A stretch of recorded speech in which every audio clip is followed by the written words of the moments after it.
katanungan sa mayor po ngayon ng Banban Tarlac. Please proceed. Nasaan po ba si mayor ng Banban Tarlac?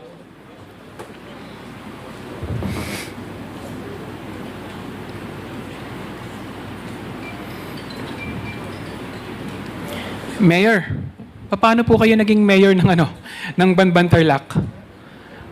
Paano po kayo nakaupo ngayon bilang mayor? Magandang gabi po sa mga kagalang-galang na mababatas sa kapulungan ito.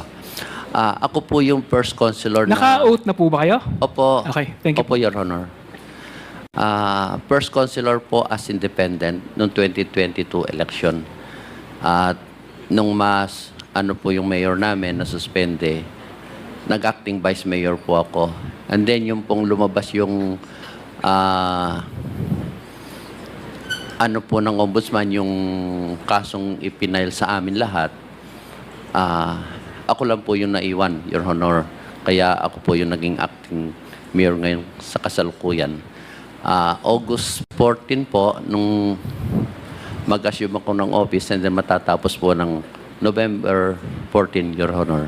Okay, Mr. Chair. Mr. Chair, paano po kayo, anong dahilan kung bakit po kayo naging naupong mayor at hindi kayo nasuspinde? Sa pag-issue po ng sunyuan, Your Honor, dun sa letter of no objection, ako lang po yung nag-iisang councilor na nag-oppose dun sa pag-issue ng letter of no objection dun sa company na sunyuan. Bakit po kayo nag-object, Mr. Chair? Sa dahilan po nung hearing po namin na regular session, wala pong pinapakita sa akin, Your Honor, na kahit anong dokumento na letter of intent, DTI, at naitanong ka rin po kung sino yung may-ari. Wala po silang may pakita sa akin dokumento, Your Honor. Ibig sabihin po, Mr. Chair, pumasa po sa council yung mga dokumento nung kumpanya na walang ipinapakitang DTI, letter of intent, o kahit anong dokumento ng kanyang papeles yung kumpanyang nag-apply sa inyo? Noong pong panahon na yon, Your Honor, patapos na po yung session namin at hindi po nakakalendar. Yung request po nila na resolution na letter of no objection. Sa pagkakalong ko po, mindadali po naman kasama namin at nasuspend po yung house rule namin ni Councilor Rainer Rivera at sineconded po ni Councilor Judge Sales. Outnumber po ako sa pagkakataon yun, Honor. Pero kahit nag-iisa po ako, lumaban pa rin po ako at nag-privilege speech. At sabi ko nga po sa do sa minutes of meeting namin, dahil po sa nangyaring nagdaang panahon na ilang beses na raid ng yung kumpanyang Hongsen, nung time ko po, nanao po ako bilang councilor, kaya ayoko na pong mangyari ulit yung nangyaring raid nung nakaraan. Kaya sabi ko nga po, pag-aralan muna namin mabuti dahil yung sa mga nakarang administrasyon na raid na po. Kaya lang po, na-outnumber po ako, Your Honor. So, Mr. Chair, before, na-raid na po siya before? Opo, Your Honor. Tingin mo, Mr. Chair, bakit po inaprubahan ng council yung permit ng kumpanya kahit walang DTI, walang letter of intent, wala lahat? Tingin nyo bakit inaprubahan ng council yon? Kasi napaka-pagtataka naman, di ba? Walang mga permit, walang mga dokumento, wala lahat, pero inaprubahan ng council? Yun din po ang pinagtataka ko, Your Honor, bakit nga po nangyari yung bagay na yon. Hindi ko po malaman kung anong dahilan, bakit po sinuspende yung house rule namin. Hindi ko po alam kung sinong may pakananon o sino yung nag-gudyok para po isuspend yung house rule namin, Your Honor. Mr. Chair, nung bang pagkatapos naipasa ng council yung dokumento ng kumpanya, meron ka bang nakitang pagbabago sa buhay ng mga konsehal? Meron bang nakabili ng kotse? Meron bang nakabili ng bahay? Sa bagay na yon, Your Honor, doon sa bahay, wala po akong nakitang pagbabago sa mga kasama namin. Maliban po sa mga kasama kong counselor na may mga bagong sasakyan, at hindi ko po alam kung inutang yun sa bangko o car loan po, Your Honor. So, pagkatapos may ipasa, may mga kasamahan ka na nakabili ng kotse.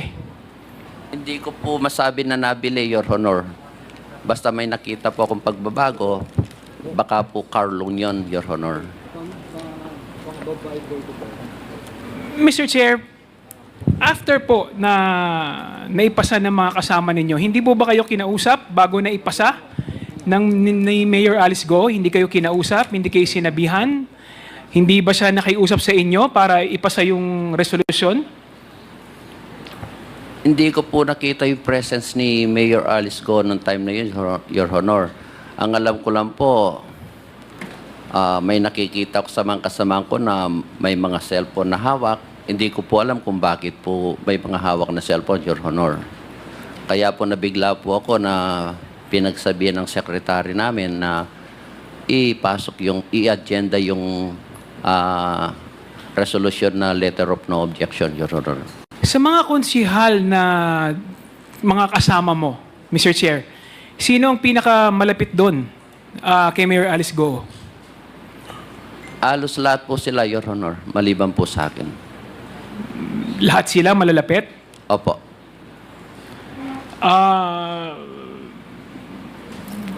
Tanong ko lang po kay Vice Mayor. Vice Mayor? Vice Mayor?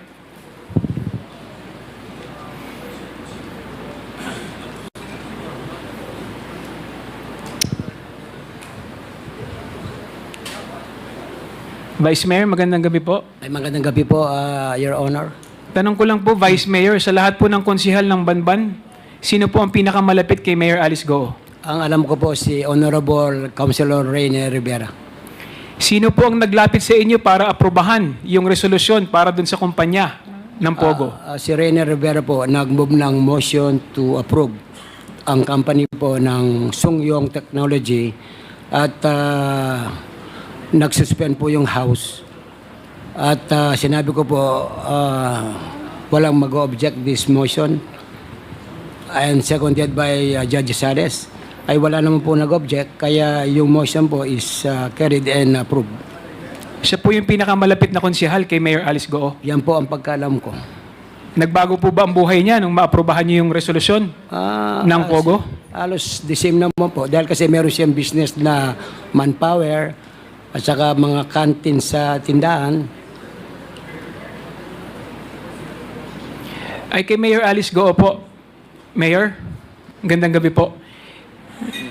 Mayor, bakit po ninyo pinaaprubahan sa council yung dokumento po ng mga ng Pogo, walang letter of intent, walang DTI, wala lahat, pero naaprubahan po? Your Honor, for that question po, I invoke my right against self-incrimination. May na-file na po sa akin na ombudsman po. Thank you, Mr. Chair. Mr. Thank Chair, you yun po. lang po. Mr. Chair. Thank you, Congressman Kong Hun. Yes, Congressman Adjong. Yes, Mr. Chair, if there are no other interpellations, I'd like to ask just two simple questions to Okay, NBI. please make it short. Yes, thank you. The NBI. SDS has a manifestation to make, so please. I'd like to ask, Mr. Chair, I'd like to address these questions to NBI.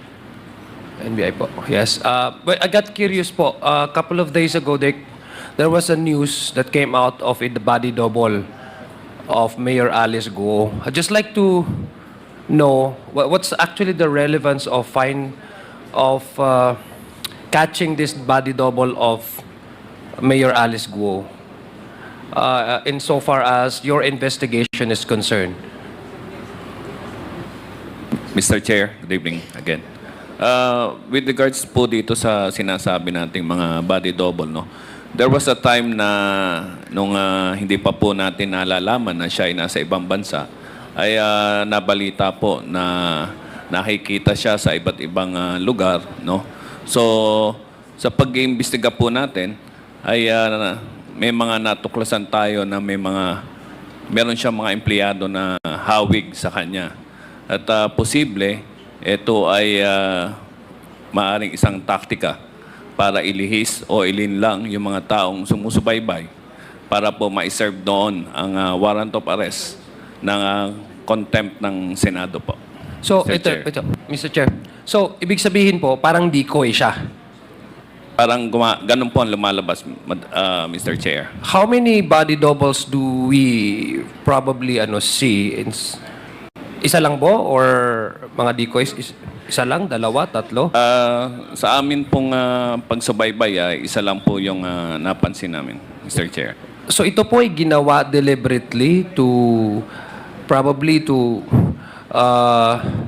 ilihis yung investigation ninyo. Was there any deliberate in your investigation, was this done deliberately or in connivance with Miss Alice Go? With the, of course, with the permission of that particular person having to pose as Miss Alice Go? Wala naman po kaming nakuhang ganong testimonya. Ito lang po ay isang anggulo na aming tiningnan. In fact, ang nasa pina na po natin at humarap na rin po sa NBI, yung pong sinasabi natin na kahawig niya at nagbigay na rin po ng testimonya sa NBI, Mr. Yeah, Chair. okay. For my final question, Mr. Chair, so ibig sabihin, hindi naman ito, this is just the assumption and there was no obstruction of justice ever committed by this person because you're actually looking for a fugitive and there was a body double that came out. So there was no obstruction of justice ever been committed or established for you to be able to file any pertinent cases against this person, this double body of Miss Alice Go? Mr. Chair, sa ngayon po ay iniimbestigahan pa po yan dahil meron pa rin pong ibang anggulong tinitingnan dito po, Mr. Chair. Okay, but we are sure that we are in front of us is the real Alice Go, at least. Tama Yes, po. Mr. Chair. Okay. Thank you, Mr. Chair. Thank you, Congressman Adjong. Senior Deputy Speaker Gonzales. Thank you, Mr. Chairman. Ma'am Alice, kasi may tanong po ako sa inyo. Pilipino po ba talaga kayo? Opo, Mr. Chair, Filipino po ako. Ikaw, Ma'am Cassandra, Pilipina ka ba? Yes po, Mr. Chair. Mahal nyo ba talaga yung Pilipinas? Opo, mahal ko po ang Pilipinas. Mr. Chair. Mayor Alice Goo, naging mayor ka po ng Bamban Tarlac. Every Monday, nagpa-flag racing kayo. Alam niyo kantahin yung Lupang Hinirang? Opo. Pwede mong, huwag mong ikanta yung last sentence ng Lupang Hinirang.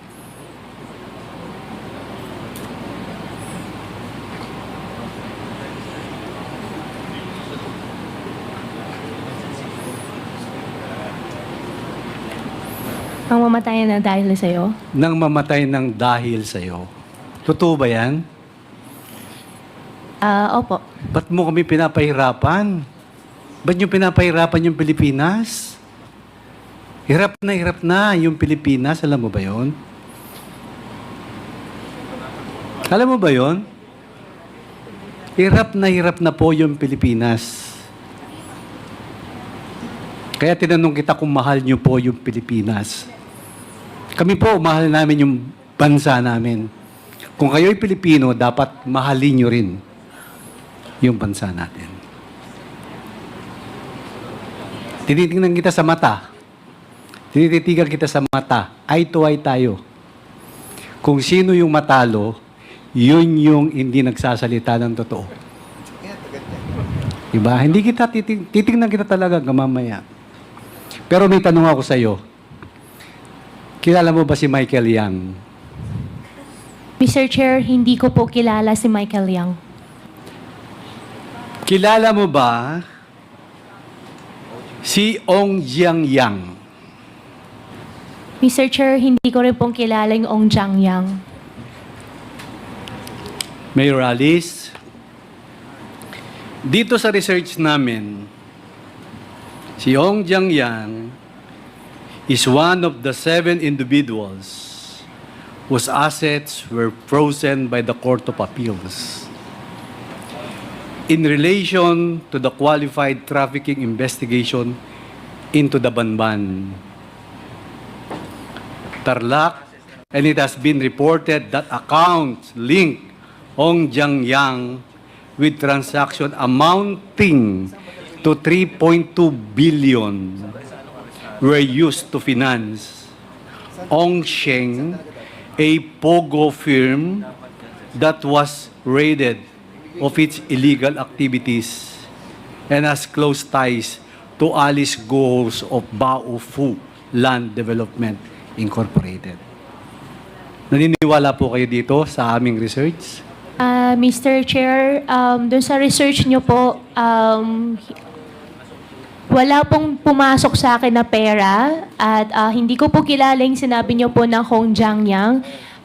Pero marami na po ako narinig po na ganun po na issue po about that.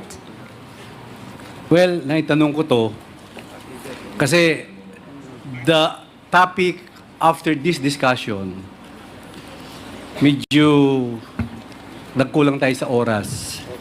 Mayroon kaming matrix na papakita sa taong bayan para makita natin yung real perspective, yung real picture, kung sino talaga ang nasa likod ng mga illegal activities dito sa ating bansa.